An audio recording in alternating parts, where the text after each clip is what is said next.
الحمد للہ رب العالمین والصلاة والسلام علی سید الانبیاء والمرسلین وآلہ واصحابہ اجمعین اما بعد اعوذ باللہ من الشیطان الرجیم بسم اللہ الرحمن الرحیم ان یدعون من دونہ الا اناسا وان یدعون الا شیطانا مریدا لعنہ اللہ وقال لأتخذن من عبادک نصیبا مفروضا صدق اللہ مولانا العظیم ببرکۃ ان اللہ وملائکتہ یصلون علی النبی یا ایھا الذین آمنوا صلوا علیہ وسلموا تسلیما اللہم صل علی سیدنا مولانا محمد وعلی آل سیدنا مولانا محمد وبارک وسلم صلاۃ و سلام علیک یا سیدی یا رحمۃ للعالمین۔ معزز حاضرین و ناظرین، سورہ النساء کی آیت نمبر 117 اور 118 دو آیات کی تلاوت آپ احباب نے سماعت فرمائی ہے۔ ان آیت کریمہ میں فرمایا گیا کہ ان یدعون من دونہ، وہ پکارتے ہیں اللہ کے علاوہ۔ اس سے مراد مشرکین مکہ ہیں، مشرکین مکہ ہوں یا جہاں کہیں بھی بسنے والا مشرک ہو۔ فرمایا کہ وہ پکارتے ہیں من دونہ اللہ کے علاوہ الا اناسا، مگر عورتوں کو۔ عورتوں سے مراد جہاں ان میں بت بنائے ہوئے تھے، ان بتوں کے نام عورتوں کے نام پر رکھے ہوئے تھے، اور یہ ان کا یہ کومنٹ تھے اور ان کا یہ نظریہ اور عقیدہ یہ تھا کہ یہ اللہ کی بیٹیاں ہیں، نعوذ باللہ من ذالک۔ حالانکہ عقیدہ توحید کی وضاحت قرآن مجید کی جو سورہ اخلاص ہم پڑھتے ہیں اس میں موجود ہے کہ قل هو اللہ احد، اے محبوب آپ فرما دیں کہ وہ اللہ ایک ہے، اللہ الصمد، یعنی کہ وہ بے نیاز ہے، لم یلد ولم یولد ولم یکن لہ کفوا احد، یعنی کہ یہ پوری سورہ توحید کہلاتی ہے۔ اس میں یہ ساری نفی کر دی گئی، ان کے تمام جتنے بھی باطل عقائد ہیں، جتنے بھی باطل نظریات ہیں، تو یہ سورہ اخلاص جو ہے ان کے تمام باطل نظریات جتنے بھی وہ رکھتے ہیں اول سے لے کے آخر تک ان کی نفی کر دی گئی ہے۔ اس کے علاوہ جو دوسرے لوگ ہیں ان کی بھی عقائد کی نفی کر دی گئی، یعنی کہ عیسائی وغیرہ جو دوسرے ہیں وہ یہ کہتے ہیں کہ نعوذ باللہ من ذالک عیسیٰ علیہ نبینا علیہ السلام اللہ کے بیٹے ہیں۔ وہ یہ کہتے ہیں کہ یہ جو بت ہیں جو ہم نے بنائے ہوئے ہیں یہ اللہ کی بیٹیاں ہیں، اور وہ کہتے ہیں کہ عیسیٰ علیہ السلام اللہ کے بیٹے ہیں، نعوذ باللہ۔ تو فرمایا کہ ان یدعون، وہ پکارتے ہیں من دونہ اللہ کے علاوہ الا اناسا، ان بتوں کو، وَإِن يَدْعُونَ، اور نہیں پکارتے وہ الا شیطانا مریدا، اس شیطان کو،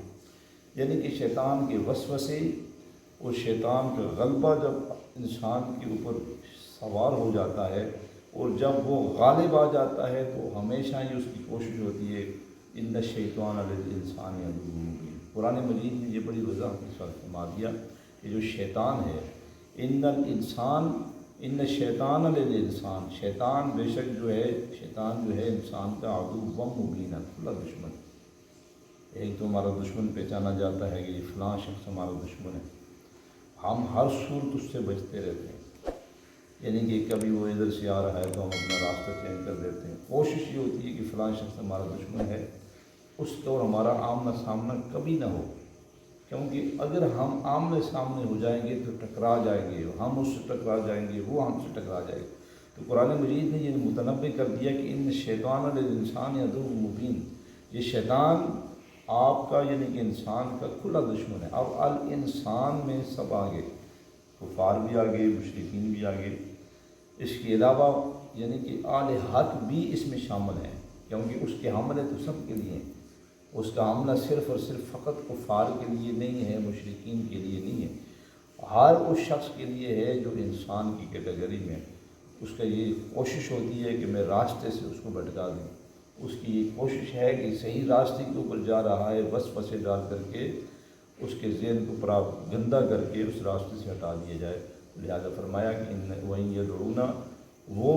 یہ سارے کا سارا کریکٹر جو لے رہا ہے الا شیطان، شیطان لے رہا ہے، یعنی کہ ان کے وسوسوں میں آ کر کے، ان کے حاملوں میں آ کر کے انہوں نے کیا کیا، ان یدعون من دونہ، اللہ کے علاوہ جو ہے وہ بت بنا بیٹھے۔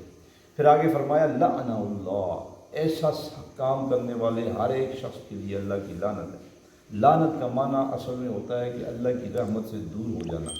لعنت کا اصل معنی یہ ہے کہ وہ اللہ کی رحمت سے دور ہو جاتا ہے۔ جب کوئی شخص اللہ کی رحمت سے دور ہو جاتا ہے تو پھر اس کے پاس پیچھے کیا بچتا ہے۔ فرمایا کہ وقال لأتخذن، اس نے کہا،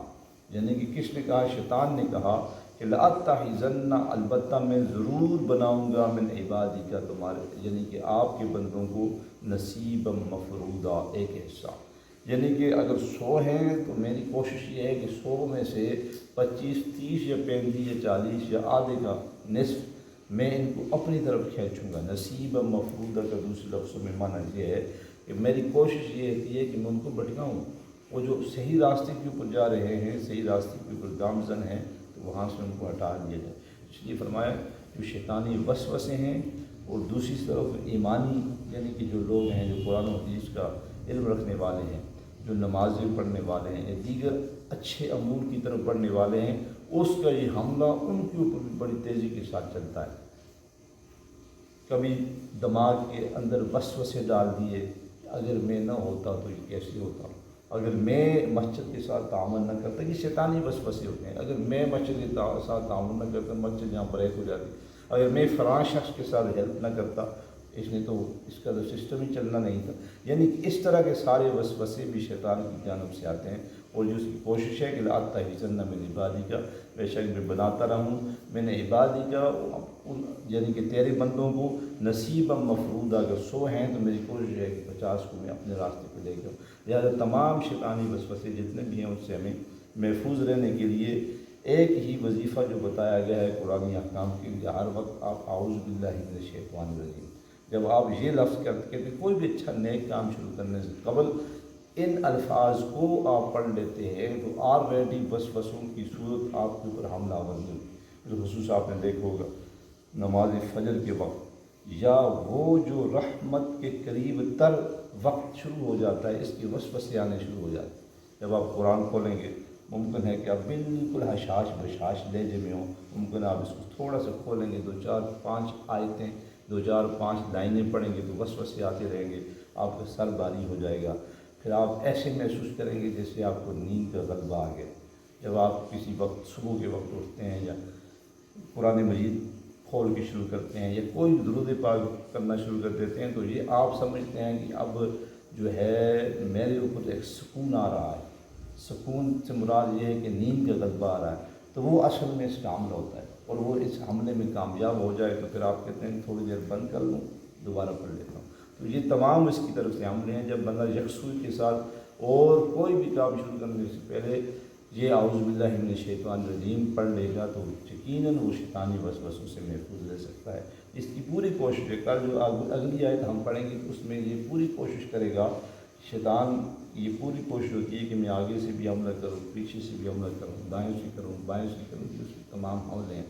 تو اللہ رب العالمین سے دعا ہے کہ خالق عز و جل ایسے شیطانی حملوں سے ہمیں محفوظ رکھے، اور قرآنی احکام کے اوپر اللہ تعالیٰ ہم سب کو عمل پیرا ہونے کی توفیق عطا فرمائے۔ وآخر دعوانا الحمد للہ رب العالمین۔